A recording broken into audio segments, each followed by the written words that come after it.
But Akhilesh Yadav's claim of having several PM faces has also not gone down well with the ruling BJP, where the Deputy CM of Uttar Pradesh, KP Maurya, has mockingly dismissed Akhilesh's prediction, saying that the BJP has been also at the point when it comes to the opposition parties, like entering into the pre-poll alliances with the Congress and the BSP, saying that the BJP, which has not failed, especially when it comes to Akhilesh Yadav talking of fresh experiment. But as far as 2024 is concerned, the BJP says that people have made up their minds, and that is that they will be giving Prime Minister Modi a third term.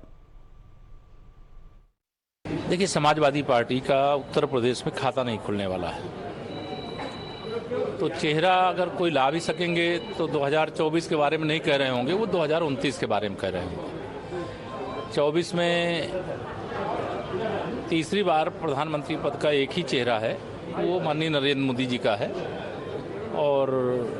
देश माननीय नरेंद्र मोदी जी को तीसरी बार प्रधानमंत्री बनाने के लिए एकदम तैयार बैठा है।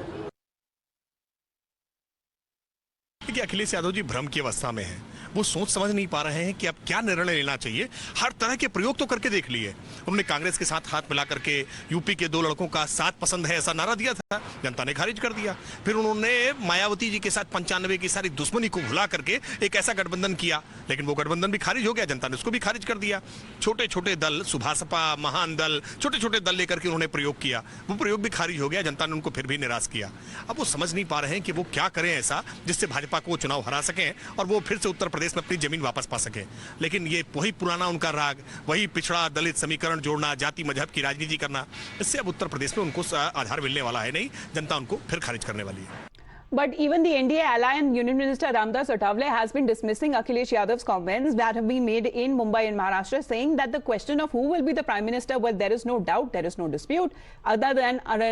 Prime Minister Narendra Modi, who by far remains the most popular face and the most popular choice. Akhilesh Yadav ji ने बोला उनके पास जो 100 लोग प्रधानमंत्री के लिए है, हमारे पास एक ही चेहरा है, वो है माननीय नरेंद्र मोदी जी का। एक बाजू में नरेंद्र मोदी जी और दूसरे बाजू में 100 प्रधानमंत्री के नेता लोग हैं। ये जनता देख रही है, जनता हमारे साथ है, नेता लोग अलग अलग है,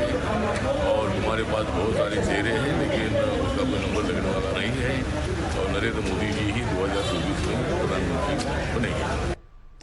All right, so that has been the state of affairs as far as Akhilesh Yadav and also other like-minded opposition parties are concerned, because